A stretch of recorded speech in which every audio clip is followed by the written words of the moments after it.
SUKHI HOTHU.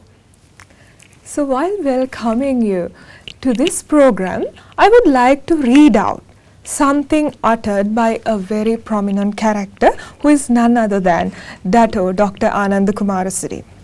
Education is one of the most used but most abused words in English language today.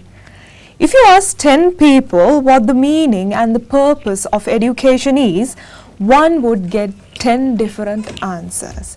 So while welcoming you to this knowledge discussion of ours, I would like to introduce you to Dr. Ananda Kumarasiri. Now, he was the former ambassador of Malaysia as well as the former Director General of the Asian Organization. So we warmly welcome you to this program. And also, sir, I would like you to explain of what I uttered, the phrases I uttered just before welcoming you. SUKHI HOTHU Suhani. I am delighted that you have greeted me SUKHI HOTHU. You have caught on very fast. Oh, thank you. You're a quick learner. And for the benefit of the viewers, this is a greeting which is born out of Metta, Karuna, Mudita and Upeka, and it means may you be happy and well always. It has been in the Buddhist culture, but it's been somehow or other lost in the over time, and we need to revive this and make it a universal greeting. Now, you had cited or quoted a statement I made, which is actually a very serious statement. I mean, to say that, you know, education, the term education is a most abused word. We need to understand education to start with, to why I have taken that particular position, a premise. Education means to draw out. It's from the Latin word to educate, is to draw out whatever there is within. And today people are using the word education and using, you know, education as a way to achieve something else completely beyond what it actually means. For example, if you ask some policy makers at a very high level, even governmental level, many governments, they say we want to educate the people so that they will become better employed. So, I mean, if you have a policy statement to say your whole education policy thrust is to make people better employed, you have lost sight of the meaning of education. Then they say, you know, we want to have more knowledge workers. This is a reference that many of the leaders today say, you know, we want to have more knowledge workers, therefore we must have more computer and, you know, more computer savvy kind of programs, and all kinds of things take place. But the reason why I say, you know, that it has been abused is because of policy statement and also the way it has been approached. As far as I'm concerned, I firmly believe that the education systems, not just in Sri Lanka, but, you know, in many parts of the world, has failed. The education system has failed. The reason why I say it has failed is because, you know, there are more children having opportunity to go to school today than there was even a generation ago. More children have chances to go to school. There are better facilities and there are better technological developments, infrastructure facilities, closer proximity to their home, all kinds of developments that have taken place which makes education more easily available. But there are more people who are committing crimes and social ills than ever before, unprecedented. Not only are the numbers of people who are committing social ills and crimes, who are guilty of deviant behavior, higher in terms of numbers, but the age has lowered so much that even a 10-year-old can, you know, be a murderer today. There are so many cases of, you know, 10-year-olds being murderers, being, you know, drug addicts and doing all kinds of things which are unheard of just a generation ago. So it brings us to ponder and ask the serious question, how come? If education is supposed to make you a better person, and if this is happening, so rampantly in all across society, then obviously something is wrong somewhere. That's why I say education has failed.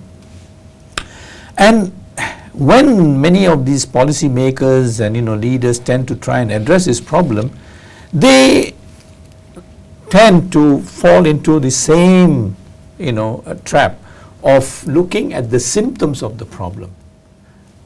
This is a human frailty. Whenever you have a major problem and you want to find out what actually is the solution of the problem, people tend to look at the symptoms. They don't look at the root of the problem. Secondly, they tend to think of the problem as something distant, something far away, not near to you, not within you. So they look outside, they don't look inside. And this is what we are able to differ from the normal tendency, because the Buddha had very clearly given us the Four Noble Truths. Although we tend to be taught that the Four Nobles is about dukkha, the rising of dukkha, and the elimination of dukkha, and the way to eliminate dukkha, it is a formula. It is a formula. It's a framework for any problem. Any problem can be solved and addressed if you follow the Four Noble Truths in terms of the methodology. But we don't apply that methodology when it comes to education, and for that matter for most other problems.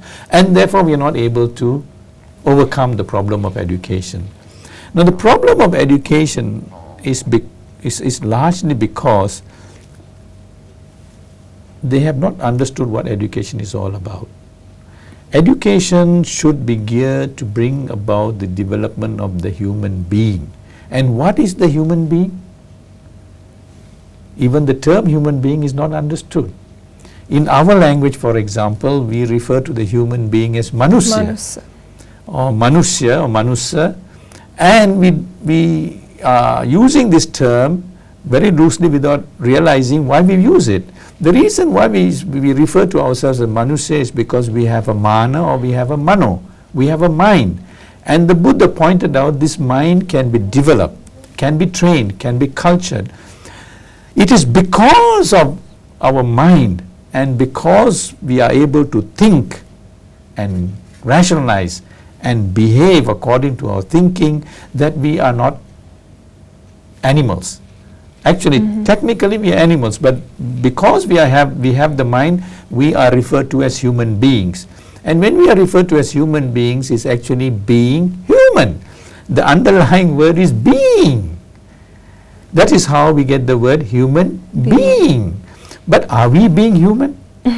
We are not being human.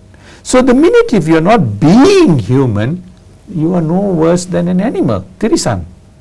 So we need to now grapple with this concept. The fact that we are human beings, but we are not being trained, being taught to be human beings. The other aspect of this important point is that education does not start in school. This is a very, very fundamental point the Buddha had underlined, and we fail to understand this. We fail to recognize this, and we have overlooked it completely. And as we go along in this so-called modern age, we have in fact, gone overboard on this. The cultivation of the mind should be the main focus of education, which is not. Now this mind develops in the mother's womb. From the day the time of conception takes place, this mind is already working. That also we have not. And when the child is born, this mind is all the time developing and acquiring knowledge, information, and all kinds of influence. What happens today is that the child is born and this mind is getting negative influences, and the parents are not looking after the child in terms of child care and child development. The Buddha underscored that the parents are the first and foremost teachers, and he referred to the parents as Pubba Acharya. Now because we don't have this approach of looking at the development of the mind from early childhood, we are unable to bring about the right mental culture when the child goes to school. By the time the child goes to school, it's already late because all the negative influences have come out. And in the schools, the methodology also is wrong. That is the other problem that we have. Not only is the lack of understanding of the fact that we need to look at the mind and develop this mind even before the child goes to school, and the house should be the first school. Now, how many parents are able to provide this? How many parents are providing this? Sure. They are just leaving the children either in front of the TV or with some ayah or some maid, and the maid is taking the precedence, and they are not giving quality time for their child, and the child is having all kinds of influences which are not holistic, which are not wholesome. And this you cannot erase from the mind. It is there. It becomes very much part of the thinking process of the child. And the only way this can be changed is to deprogram the mind.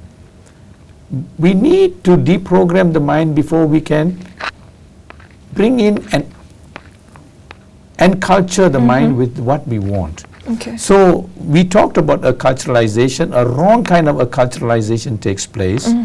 Now we need to deculturalize this mind and then culturalize it with whatever we are talking about today.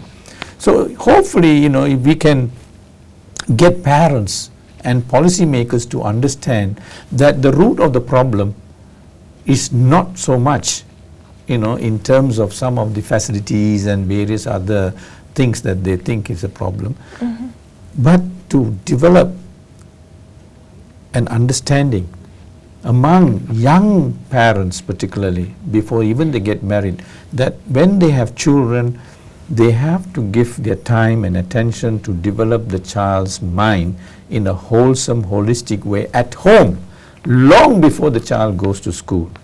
In the school system, we need to have sufficient inputs in developing this mind.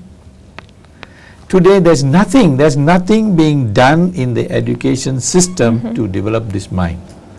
What is happening in the education system is that they are completely loading the child with cognitive knowledge. There are 3 levels of learning. The first level is called cognitive learning, which is actually cognition, based on cognition. That is, you can recognize a thing and you understand that that's a thing. For example, this is a book, this is a table, this is a chair, and that's what it is. And it is basically knowledge, facts, information. And that's the lowest level of learning. It's just pure knowledge. And in the computer world that we have, if you want knowledge, you just click the button, you can get. Yet we are putting children through the whole education system of katapadang and knowledge base and learning knowledge. There is another level of learning called affective learning. Affective learning is where you develop your aesthetics, your feelings, your emotions, your analysis, your synthesis, your ability to think out of the box, originality, creativity, your appreciation, and your way of expressing artistically, musically. All those things come out at the affective level of learning. And the third level of learning, you go even higher, and that is called psychomotor level of learning. Psychomotor level of learning is where psycho means your mind and motor means your action is immersed in the learning. So you not only know, but you become what you know. You begin to internalize whatever you learn, and then you are the learning itself. There are many people who know a lot of things. They know that drugs is bad. You ask any drug addict, you ask any smoker, they know smoking is bad. It's not that they do not know smoking is bad. It's just that the mind has not been cultured in such a way that it says, no, I'm not going to take this. So we need to internalize all these aspects of holistic development. We need to bring back education to what it is supposed to be, to develop the human being, rather than, see how he can get a certificate, how we can get a qualification, how we can get a job, how we can get straight A's. That has been the focus. I mean, I'm sure if you look back, into what has been happening over the years in Sri Lanka, for example, which is a very classic case. I don't say this is happening only in Sri Lanka, but Sri Lanka is a very classic case. Let me ask you, I turn back the question, what do you think is happening in terms of the education system in Sri Lanka? Well, then again, as you said, I think mostly I think education is for employment. That's what the younger generation So I'm think. not wrong, yes? Yeah, you're definitely not wrong. And also, I remember as a child, when I went to Sunday school, the most venerable Madihe Mahanayaka Thero used to say, he went and did an interview in the jail, and he found out that most prisoners have not gone not only to Sunday school, but also to school, or just maybe turned out of school rather young. But then Dr. Kumarasiri, I noticed that, well, within the educated society also, or what we call educated, now we come across doctors who commit crime or lawyers who commit crime. So as you said, I think not only in Sri Lanka, I think around the world, mostly the education system has failed, as you said. Yeah. But in Sri Lanka, I noticed one additional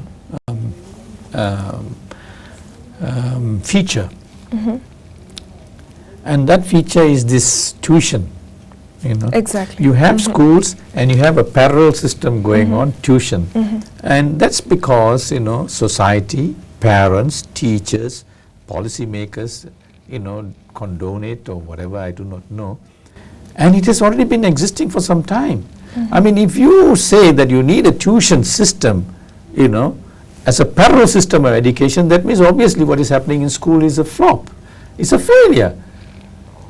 Definitely. It is already a self-admission, but it is going on. And it is, what you call it, booming business, tuition classes. And that is not education, where a child just memorizes, katapadang karla, they just memorize the whole thing and go to the examination halls and grade. That is not education at all. So this is another feature that we find in Sri Lanka. And we need to ask ourselves now, are we going to continue like this? What is going to happen if we continue like this? Obviously, we are going to get the problems, of not being able to achieve development, not being able to achieve a harmonious society, and all the other, negative elements are going to be, more prominent. So we need to now work very closely with policymakers as well as practitioners to see how we can solve this problem. Or in my own little way, I am not an educationist by any chance. I happen to be interested in it. I happen to be asked to set up a training institute to train ambassadors for the Malaysian government, diplomats. And as a result of my involvement in setting up this institute, I came to know about training and education psychology, learning psychology. And here I was able to reflect and see, not only in Malaysia but many other countries like Sri Lanka as well, that we are so sad situation where you have a history of Buddhist education and Buddhist pedagogy, yet we are not using it. I know for centuries, there has been great educators because of the Buddhist heritage, and the Buddha himself, is an unparalleled teacher, unsurpassed teacher, peerless teacher. In fact, after we say our 5 precepts, we salute and we honor the Buddha by stating that he is unparalleled teacher, Purusa Dhammasarati Satta Deva Manusana, not only just an orator, teacher of gods and men. But do we know how he taught? Are we using the methods he taught? Definitely not. So this is a paradox. Here you have a heritage of Buddhist education, a rich Buddhist education, and you also have a pedagogy. I can't use any other words. Pedagogy actually means teaching methods and techniques. He used some fantastic methods. I mean, he taught every strata of society. He taught murderers, serial killers, Angulimala. He taught Kissa Gautami through simulation, through role play, through interactive learning, all kinds of modern jargon that you come across today. They use all kinds of jargon in modern education. The terms are there, but actually the Buddha had already used this. And he is also, as I mentioned earlier, I talked about cognitive, affective, and psychomotor. And when I came across these terms, I thought, well, it's some big discovery. But fortunately, when I look back, I was able to trace that, the Buddha had talked about pariyati, patipatti, and pativeda. He had already explained that, the base of all learning is just basic knowledge. That's the base. Pure knowledge, the theory. But you need to go beyond theory. You need to go into understanding. He even went one step further. You've got to understand what it is all about. That's why in the Eightfold Path you have right understanding. It goes right down through the Eightfold Paths. If you don't have understanding of the knowledge, then the knowledge doesn't make sense. It's just like any other knowledge. It's neutral. So he emphasized right understanding. And he also emphasized the importance of internalizing. You need to internalize. It's no point knowing something, but if you do not make it part of your life. So that's why he had pariyati, where you internalize. This internalization process is all the time there. Even when we say 5 precepts, for example, we say sikkhapadang samadhiyami. The term sikkhapada is skillful training in the practice of not killing, of not injuring. That skillful training is underlined in all of the 5 precepts. It is a training program. Buddhism is a complete training program for us to develop ourselves. So if we are able to now focus on Buddhist education and Buddhist pedagogy, then there is a chance to change the education system. More and more of this should go into the education system, so that there should be a curricula for the development of the human being and understanding, self-understanding of what we are as human beings. If we are able to understand our human condition and what it is to be human, then we have a chance to move in the right direction. Otherwise, we'll be just using education as a passport to a job or to getting a certificate and earning, something which is not what it is supposed to be. Then he went to Pativeda, which is not only knowing, but being what you know and then having the wisdom from it. Based on that, you might be asking, as to how we can bring about these things in actual life. Now, I'll ask you another question. When you went to school, you obviously must have learned your ABC. You speak so good English, so you must have gone to an English school somehow or other. How did you learn your ABC, for example? What did you? Well, how was I didn't go to an English school. I went to Visakha Vidyalaya. Oh, wonderful! Thank you. And I think I learnt it from home. My mother taught it. A is for apple. That's what we all say. Yeah. And B is for bat. C is for cat. Yeah. Have you seen an apple tree? Well, no. Then why do you learn A for apple? You have not seen an apple tree, and this has been going on for hundreds of years. In the early days when they taught A is for apple, the child didn't even see an apple. He was taught A is for apple. And here is cognitive learning. I'm illustrating cognitive learning as it has been done from small. So I thought, this doesn't make sense. And I thought, we will try and bring out Buddhist education and Buddhist pedagogy into this process. And I thought, just talking about it at the conceptual level, you can talk and talk and talk, but what you do, nothing happens. So I realized very early that we need to provide tools. We need to provide actual tools to bring about the conceptual aspects we discussed earlier on. And I produced this book, this My Alphabet book.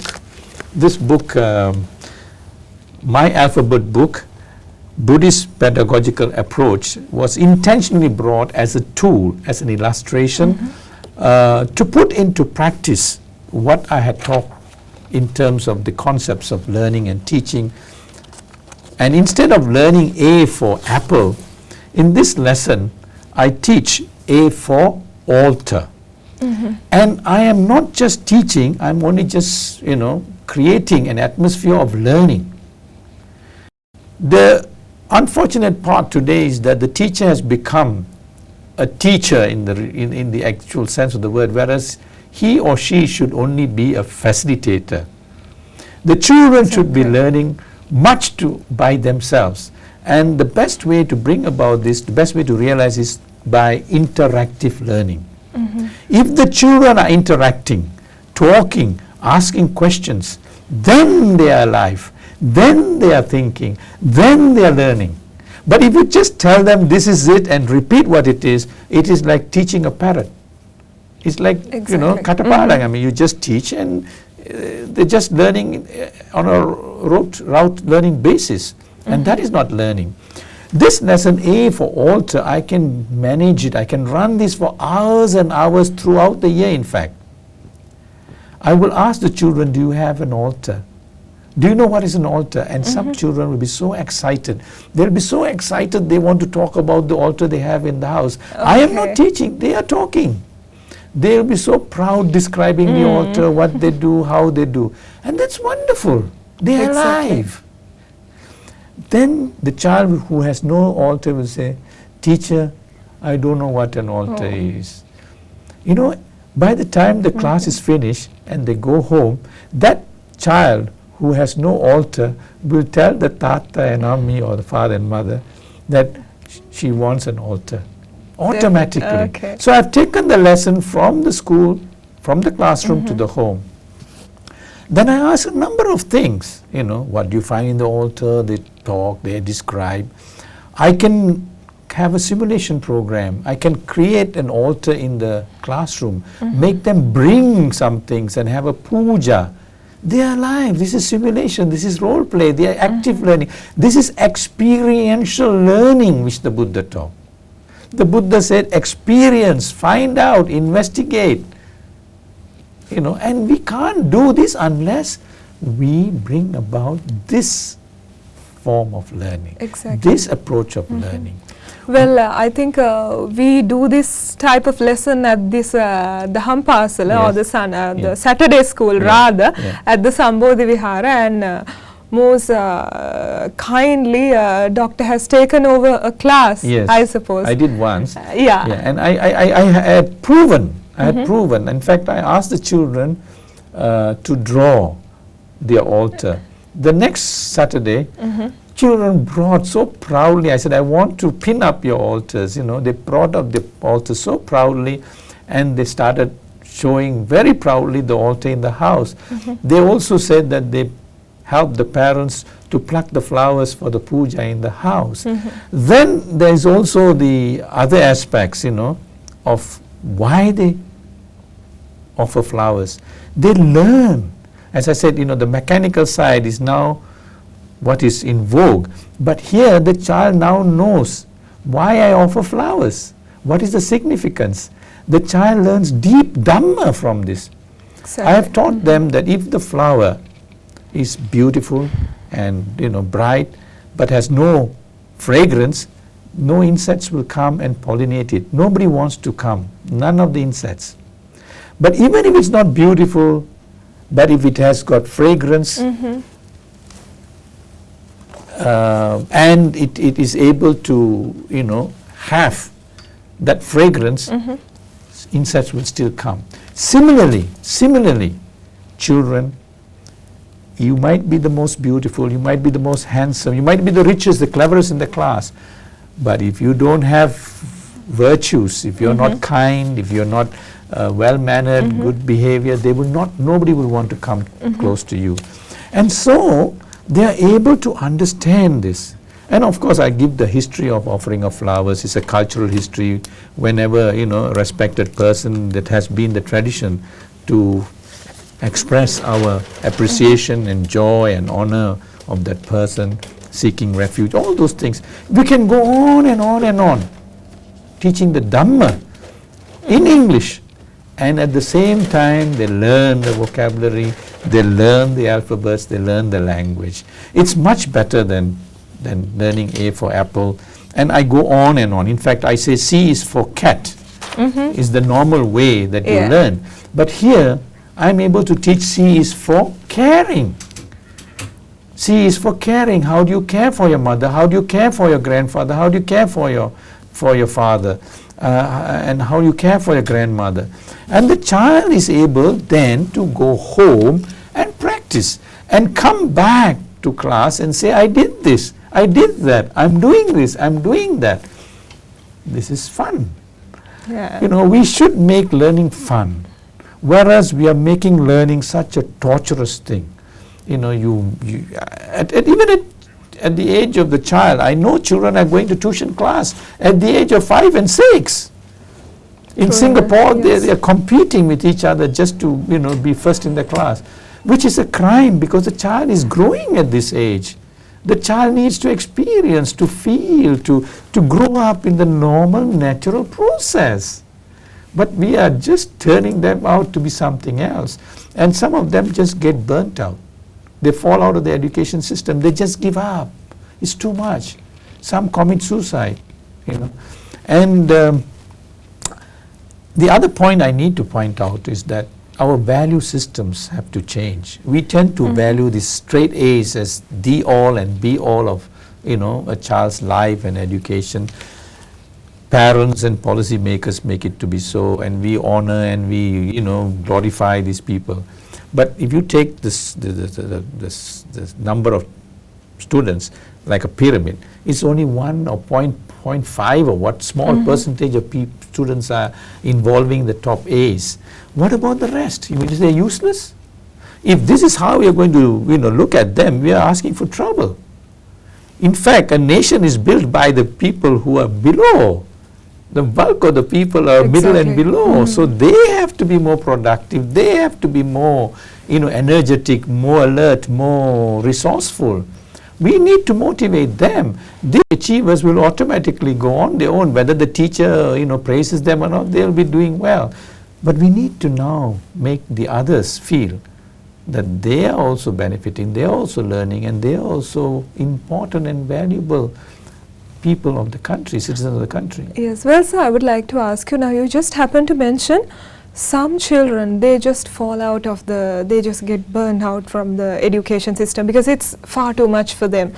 But the parents, they think, because now even for us, we had to go for tuition because the others are doing it, and like we had the fear, we'll fall out if we don't. Sometimes it's not that the school teacher is bad, she does a pretty good job, but since the fact that the others are doing it and the fear of losing the race, I think that's what sort of motivates them and the parents to do this. So what sort of advice can you give the parents, because sometimes they realize that it's too much for their children, not every child can cope up with it. What sort of advice can you give the parents? 2 or 3 things. First of all, they need to understand that as parents they must have unconditional love. They must have unconditional love for their child. They shouldn't love their child because she's smart or he's excelling in class and excellent student, and they should not degrade the child because not doing so well in school and things like that. That has to be there, and that again we need to acculturalize. This not been acculturalized. I mean, nobody teaches anybody to be a parent to start with. We'll be discussing this later, but right now, since you brought up the point, we are not trained to do that, and we need to do it in a way that even before people get married, they should know these are the things, not to do these kind of things. And society as a whole should change through policy changes. The policy decision makers must institute policies and value systems which do not reinforce what you are talking about. As it is, they are reinforcing. We need to turn it around, diffuse the situation by saying, well, no, straight A's is not everything. And if you're a rounded person, reward that rounded student. If that person the student has got extracurricular excellence, reward that. So the policy again must come into play. If you're rewarding somebody because he or she excels as being a good leader in class, or having certain qualities, certain other talents and skills, reward that. And the system, of course, also has to change. It should move from exam orientation, because the whole thing is because exam has become the what you call it, the most sacred thing in the education system. So you need to now remove that exam emphasis or exam orientation and paper qualification orientation, that your system of education itself must be oriented towards group tasks, exercises, research, projects, problem solving. When you learn in a parrot form, in a route learning form, you are only thinking in that same groove. You cannot think outside of that groove. In fact, I give a very classic case. The teachers teach mangoes are sour, and the child is forced to learn mangoes are sour. But if a child is so used to tasting sweet mangoes, can you expect the child to say this? No. Definitely not. So we need to encourage, this kind of lateral thinking out of the box, creative thinking, originality. Again, as I said, this is very much in Buddhist pedagogy. The Pariyati Patipati Pativeda system of education provides you all the opportunity to be creative, to think out of the box. And also the Buddhist concept of Kalyana Mitra, of working together, of Samagga, all these things should be inculcated in the social culturalization, social education. Not only in the home, but when they come to school, all this must be ingrained. I mean, part of the education is, the socialization of the child. If the child is not able to ingrain all these things, then obviously the child is not going to grow up to be having these values in the mind and in the behavior. No chance, because you have not encouraged these things. When you have a group exercise, whereas the Western and the so-called modern one, the individual is more important, be individualistic, I first, mine, those things have now to be taken off our system. It is foreign to Buddhist culture. It is foreign to Buddhist culture, and is foreign to the Buddhist education system. But the exercises the role play, if you have a puja together, if you develop this concept of Kalyana Mitra in the classroom, and children grow up, the parents know the children know the parents, there is no need to compete and take some special pride that your child is the first. By all means, if the first, well and good, but don't make it a huge song and dance. It should not be the case. The other child might be good in something else. So the curriculum must change, the books must change, the methodology must change, and the emphasis then, of course, will take a different course. And hopefully, over some years, we will be able to downplay this paper qualification. We can have interviews, we can have, recommendations from the teacher that I can vouch that this particular child is a good organizer, is a good leader, which you can't get from a book. True. This child has got fantastic PR, And this is what is required today. In fact, many employees are looking for these things, but you're not producing these things. They're only producing paper qualifications. An employee is looking for these kind of qualities. Then the employer also will be able to employ you, because right now you're only giving paper qualifications, but if you can produce this kind of human resource, capabilities. The organizations, the institutions will want to employ these kind of, they don't want geniuses because they can't manage them anyway.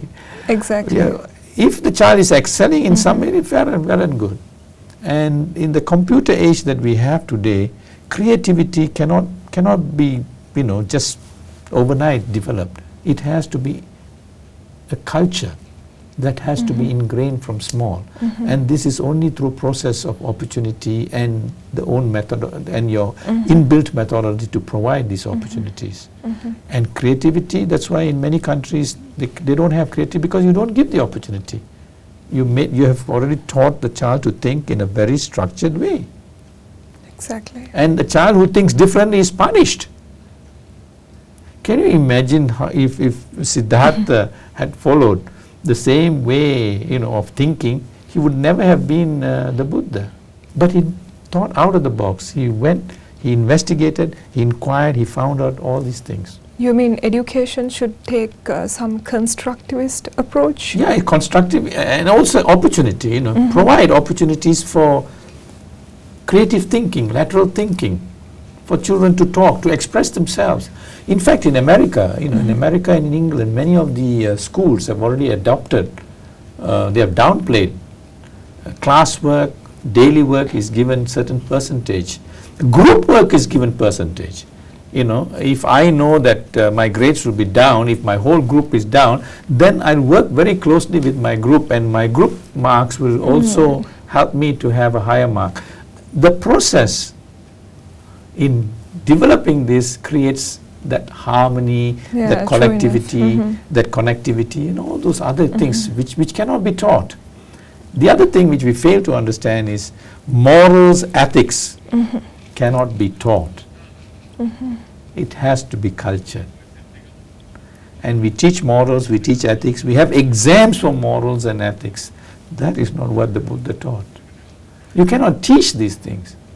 You have to practice, kriyatma, you have to sikkapada, you have to train, you have to keep on doing it until it becomes you. It becomes you, second nature to you. So all these things are absent, absolutely absent in the education system. I mean, I'm not saying Sri Lanka, but universally this is a problem. But if we can introduce, and I think this will be a big gift by the Buddhist world to the whole world. Yes.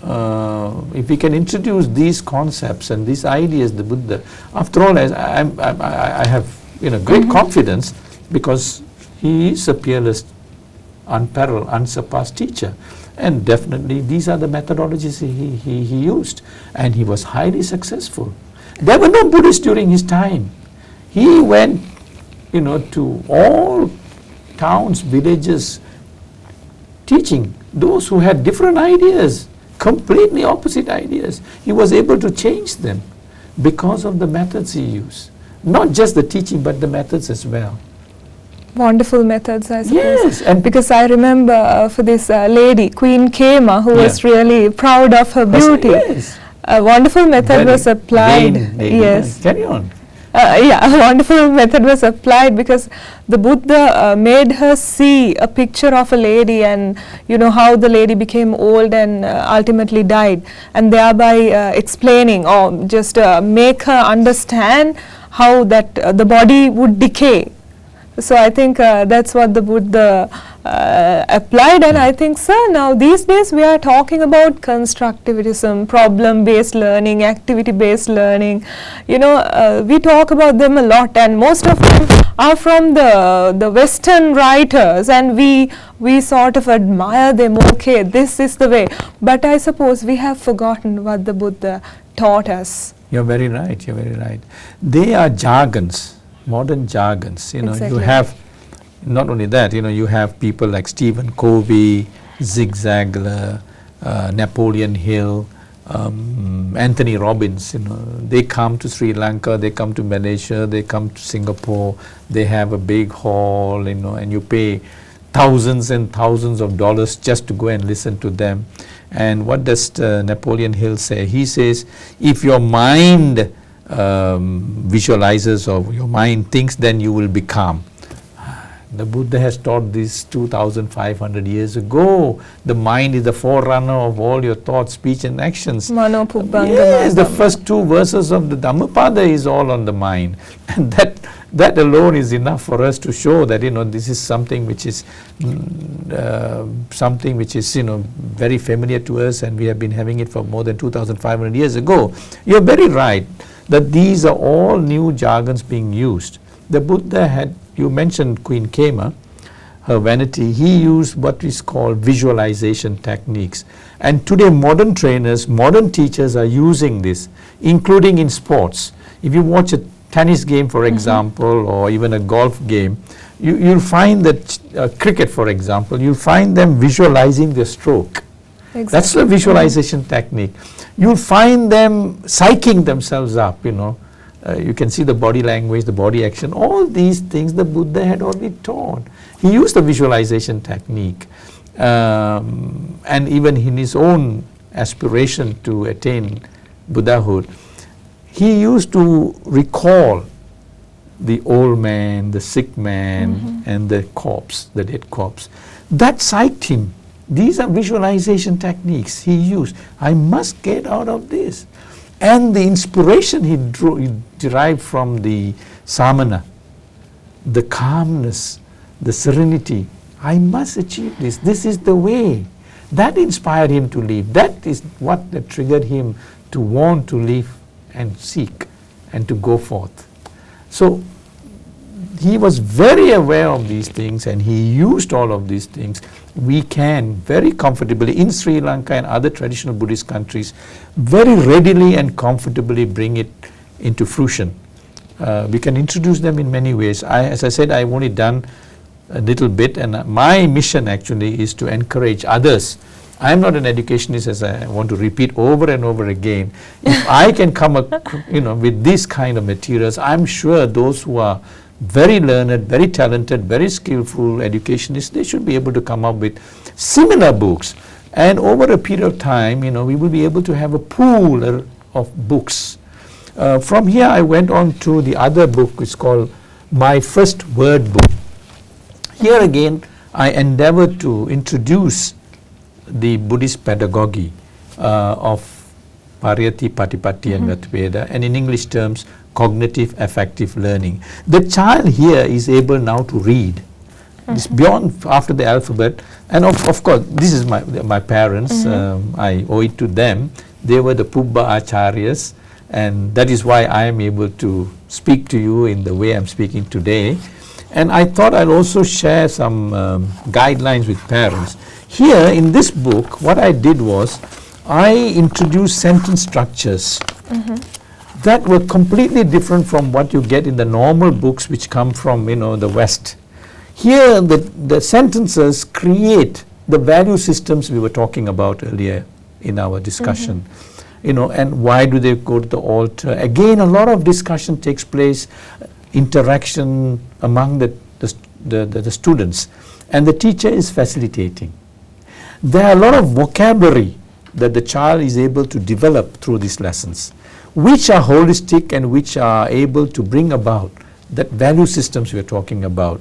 So here, instead of just A with some other cognitive kind of, And I also see that you have brought out Buddhist names like Amita, Amila in this book. It's very What is happening is that, these words have become foreign to us because we don't use it. When I introduce these Buddhist names, that becomes vocabulary. When you say Ananda, then they'll know what is Ananda, the meaning of Ananda. It becomes part of the vocabulary. In fact, I've written another book called Buddhist Names and Significance of the Usage. And I also bring about the practice of naming the child. So here, again, action learning. And a lot of activities, and the sentence structures and subject of the sentences are emphasizing those value systems that should be inculcated in a child. Now, if he's talking and he's learning, he's practicing, he's doing in the class, he's doing at home, he is also in his relationship with his other peers, having this very clearly demonstrated, you will expect a generation of wonderful children. A generation. And that should be our goal, that should be our aim. Bring about a generation of children who would know how to live with each other, who will respect nature, who would develop a liking, a fondness for plants and animals. That is our culture. We are in a position to contribute to the whole world because today they have this problem of climate change and environmental degradation. Whereas from small, we are taught to respect and honor nature. That is what the Buddha did. That is what Prince Siddhartha did. So by taking him as an example, by practicing in the class and doing all those exercises, there are a lot of exercises I bring in, action oriented, less and less and cognitive. In fact, cognitive should take less and less time in terms of curriculum as the year goes on. In the beginning stages, if you draw a graph, for example, X and Y, maybe you will have to have more cognitive in the initial stages. But as you go on, the cognitive should be less, the affective and psychomotor should be more. Then the child benefits. The child is learning more and internalizing everything. Then there's no worries, because the child becomes what you taught, not just knowing what you taught. Well, sir, thank you so much, because that is exactly what we and what the society expects from a truly educated person.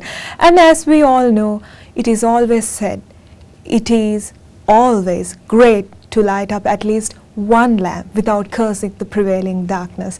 Now that's what we have been up to. If you have learned something from today's program and the previous program, you have fulfilled our intention. So while thanking Dato Dr. Ananda Kumarasiri for inspiring us today and inspiring us on this topic so that you can learn something and I can learn something, and we're all inspired from his knowledge. Thank you so much, sir, on enlightening us with your knowledge. And may the Triple Gem bless you. And if you have any comments, please write to us on the Buddhist channel, Sri Sambodhi Vihara, Colombo 7. May the Triple Gem bless you. SUKHI HOTHU. SUKHI HOTHU.